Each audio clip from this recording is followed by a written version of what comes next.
Is a ton of matches enough? Can we send you some gasoline to go with those matches? They're like, yes, please. Don't change our management. Don't pay us what assets are worth. Pay us way more than what our assets are really worth. Don't make us use honest accounting. Allow us to lie. We've just, under congressional pressure, changed the accounting rules for the express purpose of making sure that the big banks don't have to report honest losses. The only way they can pass this bill is by creating and sustaining a panic atmosphere. That atmosphere is not justified. Many of us were told in private conversations that if we voted against this bill on Monday, that the sky would fall, the market would drop 2,000 or 3,000 points the first day, another couple thousand the second day, and a few members were even told that there would be martial law in America if we voted no. That's what I call fear-mongering. We have people in the government threatening martial law or things to get their way in the executive branch against Congress. If you put all these signs together, it doesn't look good at all. That to the extent we are a democracy, we're sort of a hairbreadth away from a police state. Congress aided the bankers in carrying out the biggest heist in history with the so-called banker bailout of 2008. The bailout money, the $13 trillion or so dollars that have been given to the banks, is sitting on the balance sheet of the banks, and that is incurring interest costs, and that's going to precipitate the need to flush the system with more cash, and at some point the dam will break and you're going to have very high inflation. Some predict hyperinflation. You cannot print phantom money out of thin air, backed by nothing, and producing practically nothing without destroying the world economy.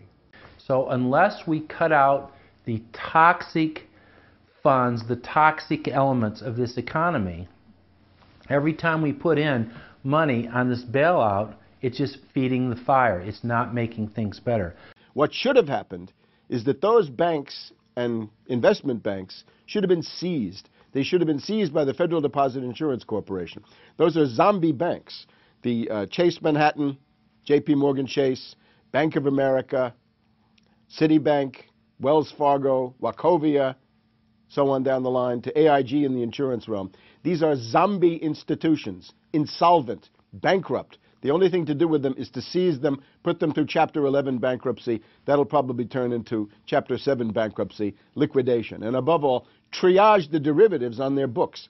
There's no way to bail out a $1.5 quadrillion black hole of derivatives, but nevertheless they tried. They will, of course, try to regain some of this money back, but their debts, unlike any other period in history, are now a quantum size bigger than the entire global GDP by a factor of 50 to 100. It's almost infinite amount of debt. If you really look at the numbers, because of the massive, massive debt, and right now, total debt in this country is about 375% of the gross domestic product.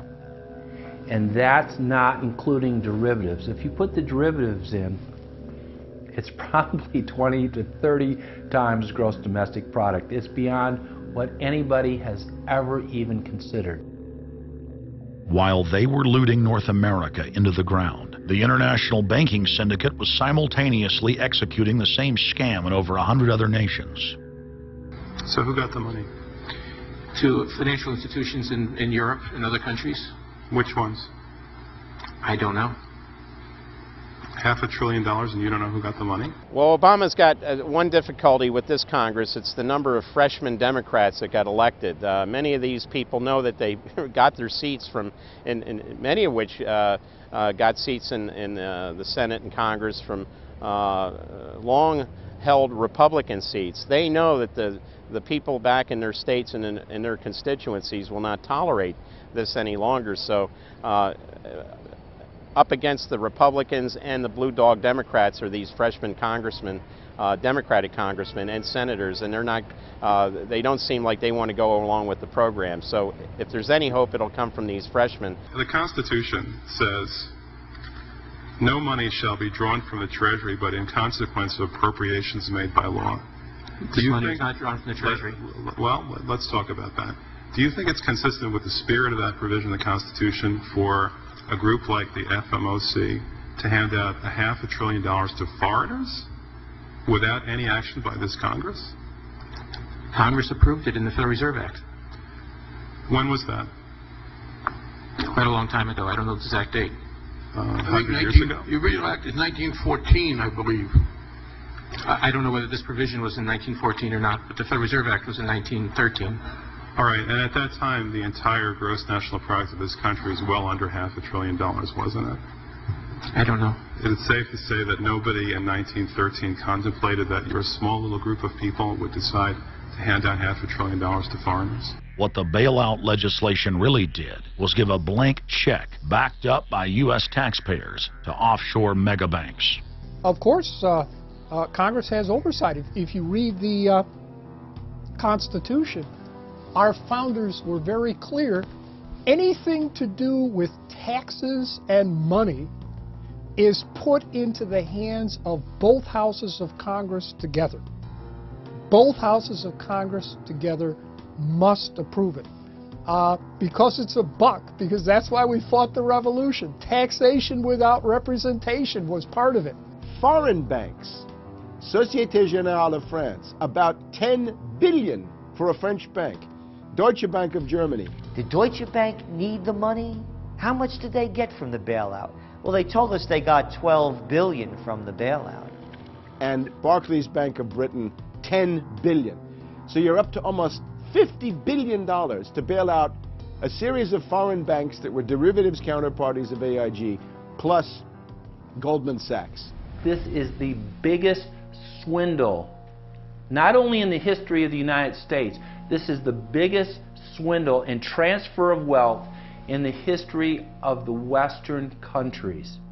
And we've seen all these cronies from Wall Street with the combination to the vaults around the country, and they've just looted the Treasury and the banks and the securities industry dry.